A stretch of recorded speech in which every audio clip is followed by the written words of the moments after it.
Welcome everybody to PinstripeChronicles. I am Tats. I am here with Donald and Rob, and the Yankees have won their first series of the series season, and they took 2 out of 3 against the Red Sox. It could have been a sweep. It is what it is. We won a series. That's really all that matters. You're not going to win every game, but more often you want to win series rather than sweeps. So the one thing that really stood out to me was the fact that the starting pitching just seemed to take an inning or two to find their rhythm. We saw it with Cole, we saw it with Sevi, and we saw it with Monty. That, they just really had trouble out of the gate, finishing off batters, a lot of, deep counts. The balls were getting hit hard. Do you think it's a factor because of the short spring training? Or just the pitches just aren't, are the pitches as ready as we thought they were going to be going into the season? Donald. I'm not going to look too deeply into the starters right out of the gate. It's pretty clear that there's a pitch count for them in the first couple of weeks at the start of the year. They've got the 3 extra guys, the 3 extra pitchers that will be carrying 16 pitchers on the roster. So you're going to see a lot of usage from the bullpen early. Yeah. It seems to be a plan for Brian Cashman and Aaron Boone to kind of work them into the year. So it's the Yankees strategy. It's not the Mets strategy. For instance, the Mets seem to be just going for it, and it seems to be working well for them. I'm not saying one strategy is better than the other at the moment. It's too small a sample size. So after 3 games, we'll wait and see. Garrett Cole, he seemed to be his issue was he seemed to be overamped. I think he was overamped. He was like a bull. Like he was just ready to go. And I think that for some reason he got worked up over being 4 minutes late for the game to start. I didn't like the excuse at the time. I don't like it now, but that's just who he is. He's obviously a gamer, and he just wants to be out there. And for pitchers are a creature of habit, so obviously it upset his habit a little bit. And certainly for the first inning, he was not locating his pitches. And that was his problem, is his location. Really, I think he was overamped, so his location was a little bit disappointing to start with. But I think that had he not been on a pitch count, I think he would have been able to go 6 innings or 5 and a third or whatever, and I think it would have been okay. But they were opting on the side of caution. Severino, I don't know. It's tough to look too deeply into that too. It's his very first start properly in about 3 years. So again, he is what he is. I mean, his stuff is a plus stuff, but is it enough? It's too early to tell. But the bullpen was just phenomenal through the whole series. And the third one, Montgomery was actually the best of the 3, in my opinion. His location was better than Cole's. His location was much better than Severino's.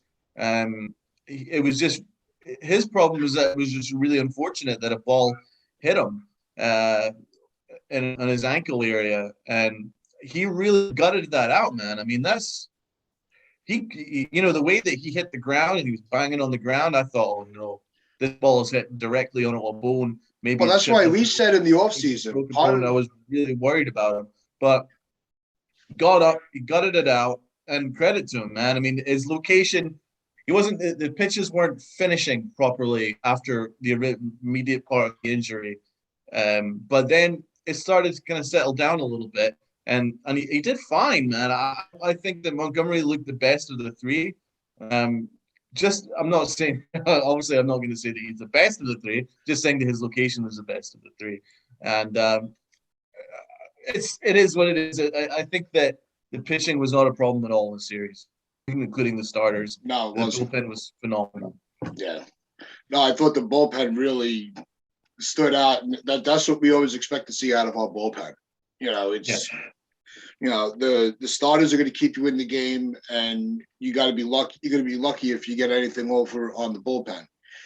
The whole thing with Cole with the 4 minutes, I think he just maybe didn't have a reason why, or didn't want to, didn't know how to explain why he had such a rough first inning and just threw something out there rather than just say nothing.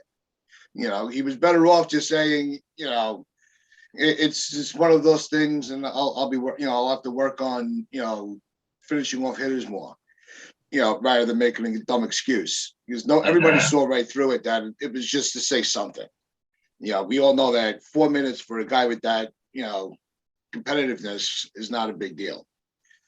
I also think because of the short spring training, I think you're not gonna see the starters really give you that depth until like their third start. I think this is what we're gonna get over to the first round of the rotation. So I don't think it's gonna be that big of a deal.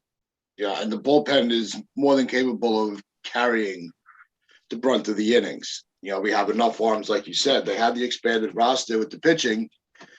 So if you have the arsenal to bail you out, use it. Rather than just having them just sit there for nothing. Which we saw last year. A lot of people, a lot of players were being called up that never really saw any gameplay. At least they're getting the chance to show what they can do. We even got to see Schmidt. And again, I'm like, why do they keep bringing him in with runners on base? Give him a clean inning. So, poor Schmidt. I completely agree with you there. Okay. Schmidt actually looked pretty good. I mean, he took the loss, but that's just that was not deserved. It wasn't his fault.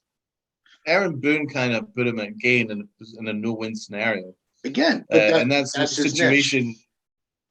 In that situation, the fact that all he gave up in that scenario was a sac fly, you got to give a lot of credit to Schmidt, because that was a no-win scenario that he was put in.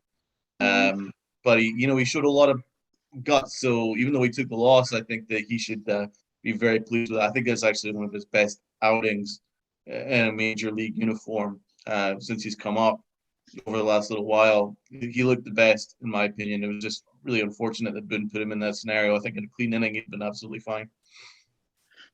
I mean, the other thing that really just stood out because of the way that the series went and just the grind of the games, the one thing that we've seen so far in a very short time is that the team seems to have a little resilience and fight in them that we haven't seen before. The last couple of years when they've fallen behind, it was kind of like, all right, it's just not our game, and they start focusing on tomorrow. And you saw the first two games that they were able, especially the opening game, where they came back 3 times to tie the game, and that was something we haven't seen in a long time. That they just kept their foot on the gas and just kept grinding out, rather than just saying, okay, well, tomorrow's another day, and just letting the game get away from them. And that was something that we saw the offense do a lot. The pitching is always going to try its best. They could, but the offense really just they really stood out in that opening game, and the other two, the last 2 games as well. They were able to come back and tie it. I would like to see them get ahead before they, rather than trying to play catch up. But this is something, they're keeping themselves in the game, and that's what's important. You want to keep yourself in the game and keep focus on that game, not the next game. Donald, did you see that as well? They've shown a lot more in the first 2 games than I had all year last year, or even in the shortened season.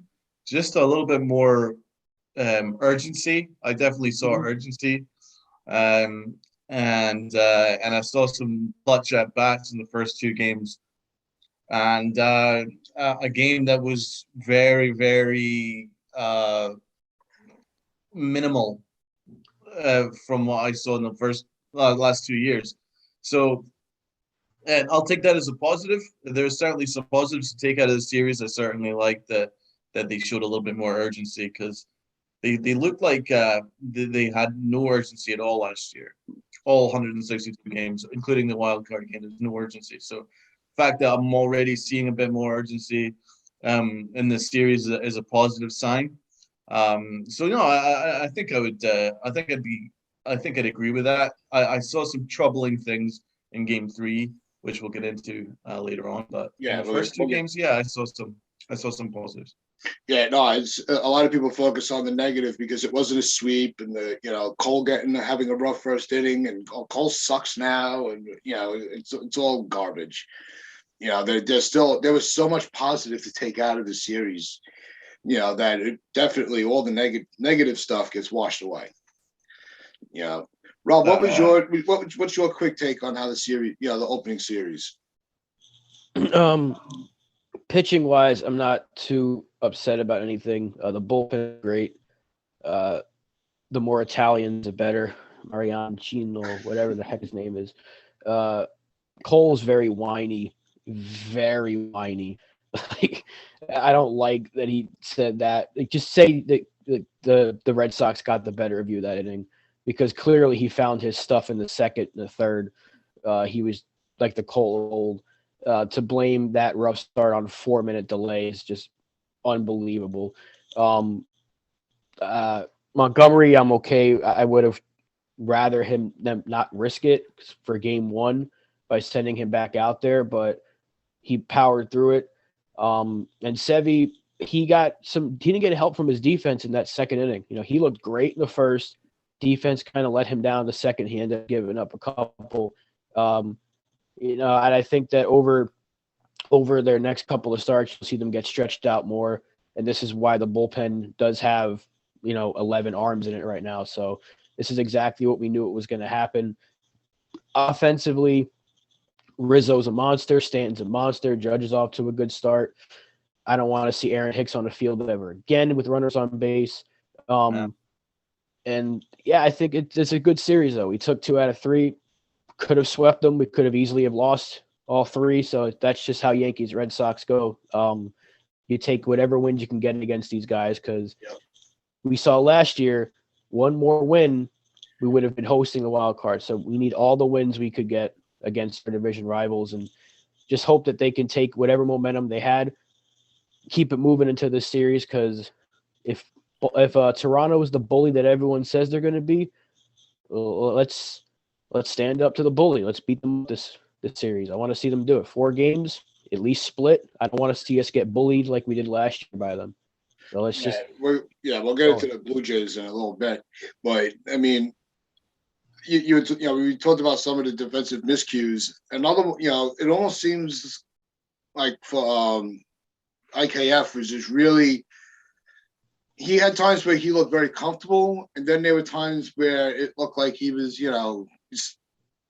spaced out, and just kind of had that little glitch where he kind of lost his focus. Is this something that could be because of the atmosphere of this? I'm playing in Yankee Stadium, and he, like Cole said, we always say that the pitches are overhyped. Could this be the same thing for Falefa? And is this something that is going to be a quick adjustment? Where he's going to be like, all right, I got through my first series at Yankee Stadium. Now let me get my head in the game. I think so.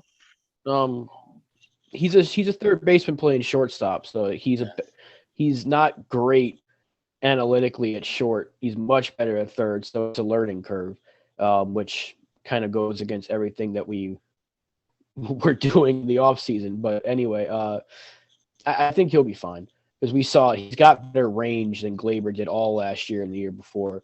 So we know he has the range to play short. It's just a couple of, booted balls here and there. It's not the end of the world. It's very, I think they mentioned it on the radio.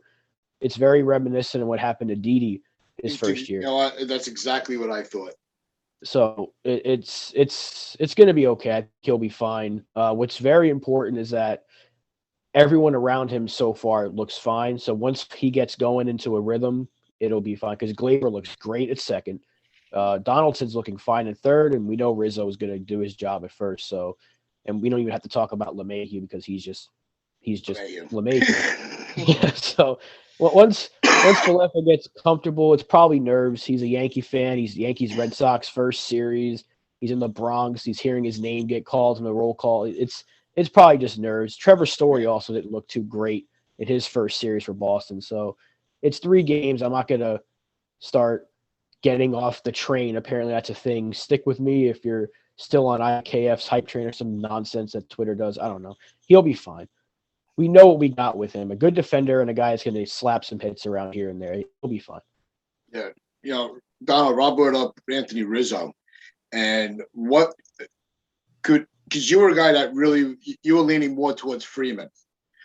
And not that you were a Rizzo hater, but are you more, do you feel any better now that we at least have Rizzo now at first, at the way he was able to play defense, scooping balls, and the way his bat was just really keeping the Yankees alive? 1,000%. I'm mostly angry at Brian Cashman though, because if he just not made that dumb trade and actually just brought in Carlos Correa, and then he had Rizzo playing first base, then you wouldn't hear a peep from me. Rizzo is a sensational first baseman, sensational, and also he can really just handle being a Yankee. Like, he's just got that mentality. He's a soothing presence on the mound. If a pitcher's struggling, he'll go and talk to him and fix it better than a lot of coaches can. He's just really good at that. And offensively, he's a beast. And I think he's going to have a comeback year. I mean, people forget that when he first came here in the trade, he was a monster. He was crushing everything. But then COVID came. And I think COVID really affected him and maybe just took a little bit out of him. It's affected athletes in different ways, and I think it maybe just took him a little longer than others, because he looks like he's back to 100% now, and he's seeing the ball beautifully in his every single at bat. He's going with a plan. Like, he's got a plan every single at bat, how he's going to attack the pitcher, and he's seeing the ball beautifully. He's not even like twitching at pitches that are out of the zone. He's on every pitch and he is crushing them. So it's never been a case of Rizzo being a player I didn't want. It was more that the Yankees needed to add one more impact back, and I would have preferred it to have been at the shortstop side than anything. But going back to Rizzo, I mean, listen, if you want me to a mea culpa, then fine. I think Rizzo's the man, and I should have been a little bit more positive about Rizzo coming back. He is awesome, and he was one of my favorite players last year. It was him and Stanton for me. So I'm glad that he's back. He's actually better than I even thought he was going to be to start with. So yeah, no, he's been great, man. I think we're lucky to have him. He's going to ball out this year. Yeah, Stanton also had a phenomenal series. He had a couple of, last night wasn't the easiest game for him. But the series it looks a lot different without him in the lineup. So that was a positive. But the other guy in the lineup, G was really the man. I think Big G's going to be MVP. Oh, he's good. Yeah, he's going to be insane. He looked great. He looks really good at the plate. Even yesterday, man, he was crushing the ball. He was getting a couple of singles. Obviously, it was just because he had nobody behind him. No, I was thinking of Donaldson. Donaldson just had bad luck hitting the ball yesterday. It was always seemed to be at somebody.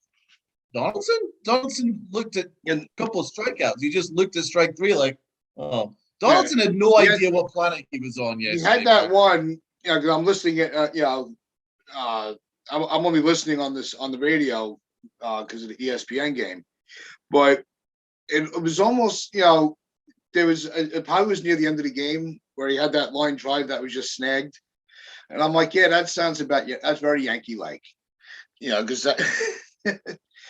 My biggest problem is that he wasn't seeing the ball at all yesterday, and you're what you need from a leadoff man is not to be swinging out of your shoes. And he was swinging out of his shoes. These huge swings.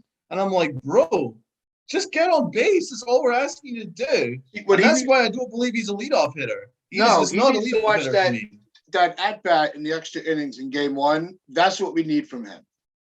Yeah, I think that was just a gimme, though. I mean, from his approach this whole series, apart from that one at-bat, which was fine, his approach has been poor as a leadoff hitter. He's not seeing the ball well, and Because he's he's not a staring at leadoff strike hitter. three. He's staring at strike three. He's just watching him go past him, and I'm thinking, bro, you're not seeing F all. He needs to be in the middle of the order. He needs to be batting behind Stanton. And you're going to get a better Donaldson, because Donaldson's got a huge swing for me, man. He's got a power swing. And I think it just feels the optics are weird for him leading off. And I mean, Rob would probably agree. You saw him taking these huge cuts in scenarios where you're just thinking, like, you could just maybe poke up on the bat a little bit like Rizzo does in 2 strikes and just make contact, put the ball in play. But I know this is a Yankee thing where they're obsessed with analytics, but you need to move off it a little bit, and you need a contact guy up at the top. Rob, what did you think about Donaldson's approach? I don't think he should be leading off. I'm fine with him at times, I guess, doing it here and there, but yesterday he looked lost. He did have that one good swing that, like, everything we hit went right to the defense, but he should not be leading off. It should be LeMahieu or Torres, and he's a guy that should be hitting behind Stanton, because Gallo is just lost right now behind Stanton. So, I mean, there's no need for it when you have, like, leadoff hitters, guys that can do that in your lineup. LeMahieu is that guy, and so I think Torres is as well. I don't know why. What makes Donaldson their leadoff hitter? Like, of all the players they could use, you can even use Rizzo there. It would make more sense than Donaldson. No, because it messes up the flow of the order too. Because if you're able to put LeMahieu in the leadoff spot and you move Donaldson behind Stanton, you could slide Gallo down to like 7 or 8. And that makes the bottom of your order at least a little more, a little more durable. Preach.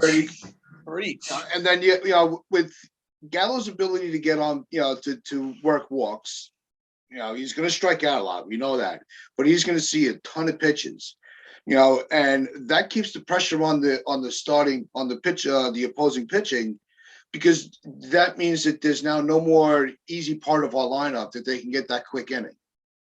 And you want the pitchers to keep having a battle. Here's what troubled eventually they're going to make a mistake. If not to you, you're going to wear them out for the next at bat. Here's some things that troubled me about the third game. The lineup constitution. I was extremely concerned about Gallo batting 5th, because that screwed up Stan. Stan has been getting nice pitches to hit, and he has been crushing them into the moon. He's been hitting them into Mars.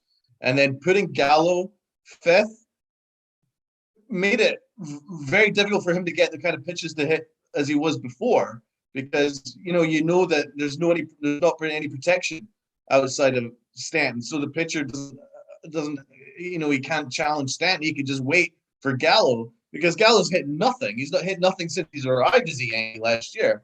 So I was completely against Gallo batting 5th, and that's how it turned out. Stanton didn't have the opportunity to ball out like you normally would have, and that was on Aaron Boone. It was a poorly constituted lineup. And also 7, 8, 9. Why is DJ LeMahieu sitting, man? DJ LeMahieu needs to be playing every single day unless he's hurt. He is a type of guy that needs to be playing every day. He's not a guy that needs a rest every once a week. That's not who he is. People forget, just because he had a down year last year, every single year he's been as a Yankee, apart from last year, he's been an MVP candidate. He bat 364 in 2021. In 2020, sorry, he bat 364. Are you telling me that he can't play every day? He needs to be batting every single day. He needs to be up at the top of the lineup or 5th behind Stanton. Fine, I don't mind that, but he needs to be playing every day. And to force Aaron Hicks, who should not even be on the field, was a big problem for me, and that really worried me. It was like the Yankees are more obsessed with proving that they're right rather than getting the best team in the field. Like Aaron Hicks, followed by Falafel, followed by a backup catcher who can't hit at all. He's a good catcher though, I saw some nice things from him as a catcher, but offensively, he's going to give you nothing. So 7, 8, and 9, you're getting nothing. And then Gleyber Torres is not the Gleyber Torres that he was when he first came here. He's still struggling. He's still working through some things. And then you got Gallows hitting nothing, and you got Donaldson's hitting nothing leading off. There's just this big dark black hole in this lineup. And all I was really waiting for every single inning was like, please, can we get to Rizzo, Judge, and Stanton for the love of God, because nobody else is going to be hitting. And that's how I felt going into this game, and I was right, because nobody else was giving you any quality at bats. So I'm very worried moving forward if that's their plan for 7, 8, and 9. Hicks, Falefa, and a catcher. There's just not going to be much offense coming from 7, 8, and 9. Even if they play above their level, you're not going to get much offense from 7, 8, and 9 from Hicks, Falefa, and that the leads catcher. to my question with the upcoming series with the Blue Jays is Bone really has to be careful of how he constructs his lineup against that lineup. Because this is geared up with the way that Toronto came out of the gate. The pitching really needs to remain focused, and the lineup needs to produce throughout, because this could be a fun slugfest of a series. It's a 4-game series. I really think you're going to see a lot. There's going to be a lot of runs scored. Well, to circle back to your previous point, man, they need to deepen the lineup, and that's to move Donaldson and Gallo lower in the batting order. I would definitely have put them lower in the batting order, and then have DJ LeMahieu leading off with Rizzo, Judge, and Stanton, and then Torres, and then you go Donaldson and Gallo, and then that's a deep order.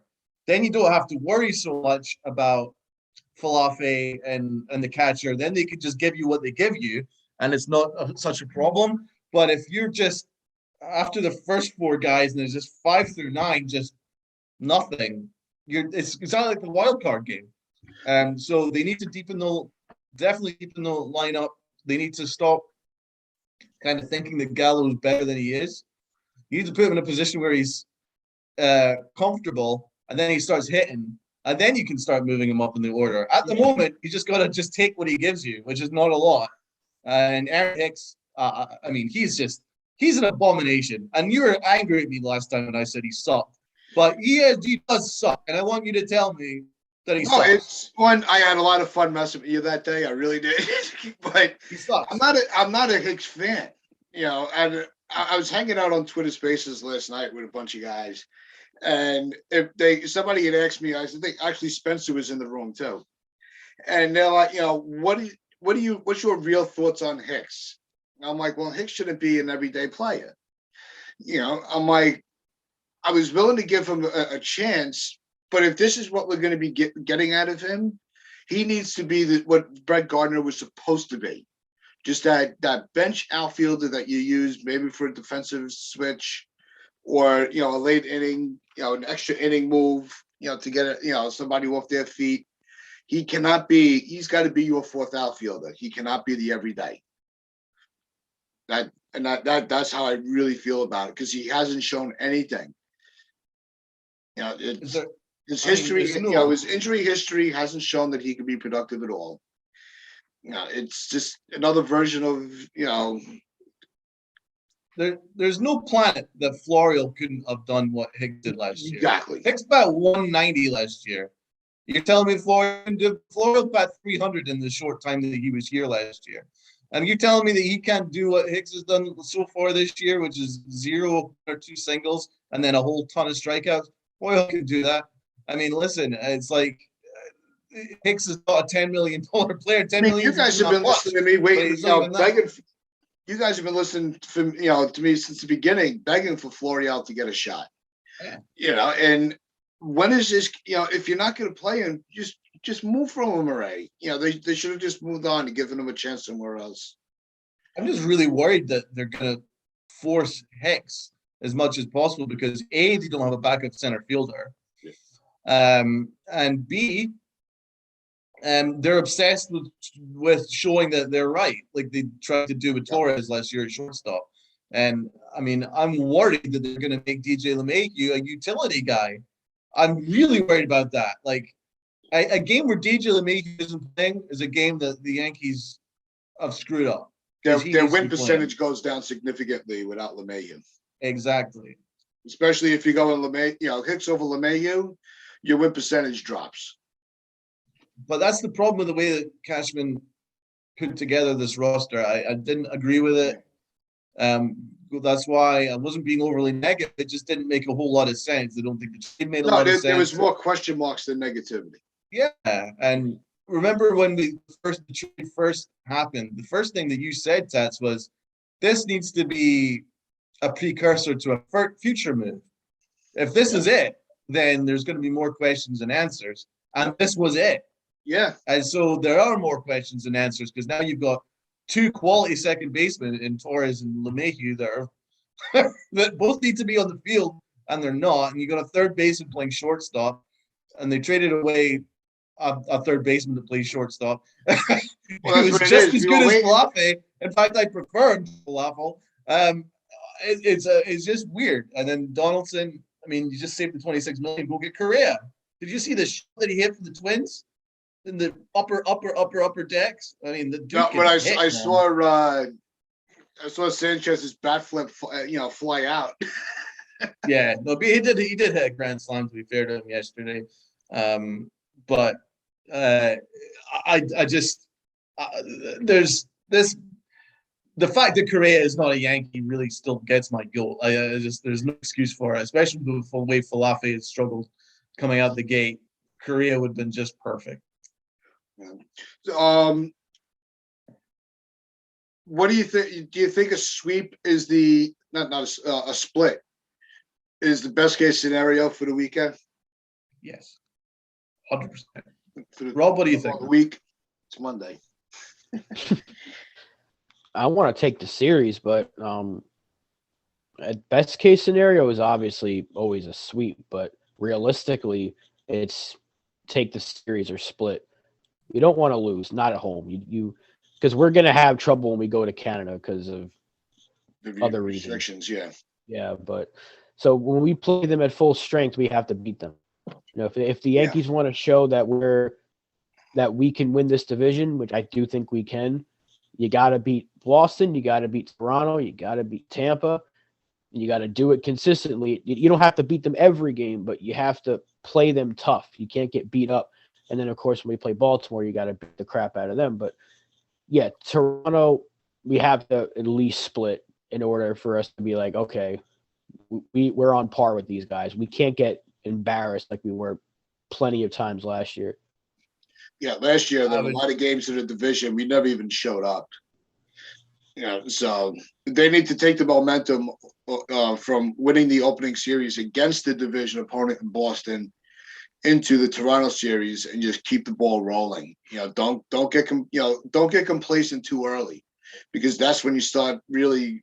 Then you start playing behind the eight ball, and you can't gain that ground back, and that's a lot of what we saw last year. If we split the series, I'd bite your hand off for it. Toronto looked phenomenal coming out of the bat. Was it like 16 home runs in 19 innings or some crazy stat? It was really, they were just hitting it all. That's why I think this is going to be a slugfest. Well, certainly from Toronto's side, it will be. I'm not sure. You're really hoping Stanton just goes absolutely insane to keep the Yankees in these games.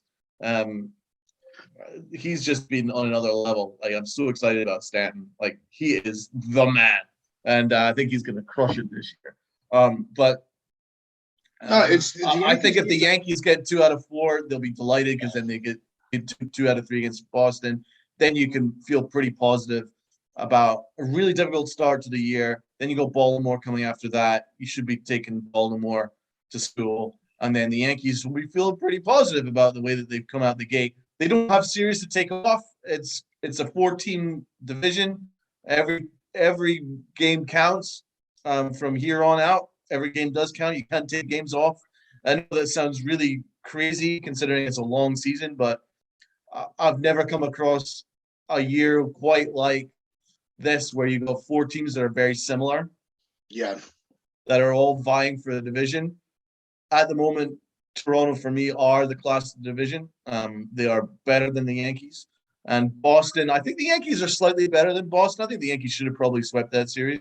But Tampa, look at Tampa, the only unbeaten team. Tampa are crushing it, and Tampa will always beat the Yankees. Tampa's just Tampa. When it comes to management and stuff. So the Yankees need to just go all out every game, in my opinion.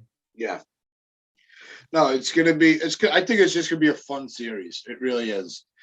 And it's gonna bring frustration. It's gonna bring excitement, and my new thing I've been saying, and I don't know why, but just keep your TV wrapped in bubble wrap, because the series is gonna really test your nerves, and TVs are expensive, so don't.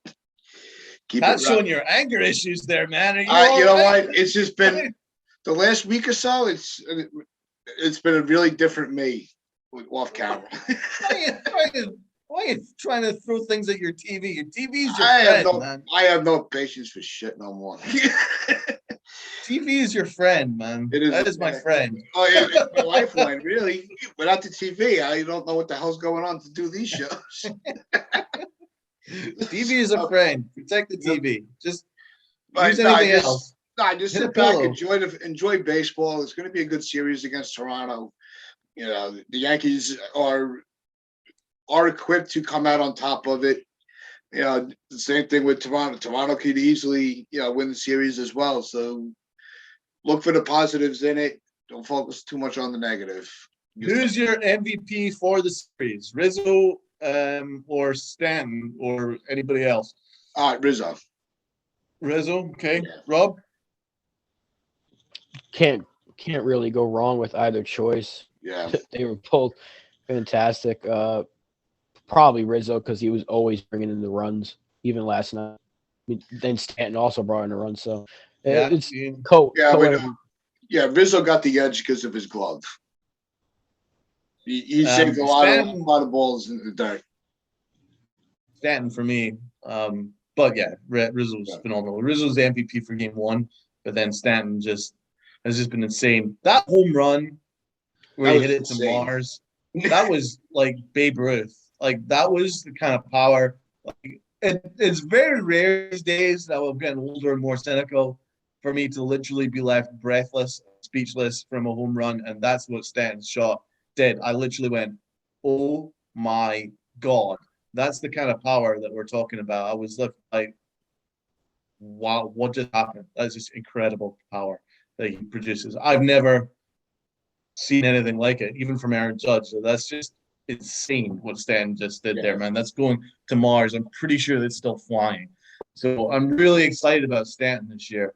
I think I also want to take this opportunity to say, anybody who's booing him, you guys need to get a life, because you don't know how lucky you are that he is wearing pinstripes, and how blessed you are to be sitting at Yankee Stadium watching him hit, because it is a special experience. Trust me. Yep. No, it is. But that's going to wrap things up for us today. Remember, like, share, comment, and subscribe. Check out our social media in the description. Give us a follow. Check us out on sportnam.com/player and on Northeast Streaming Sports on Roku. Enjoy the series against Toronto, and wear your pinstripes with pride and play hard.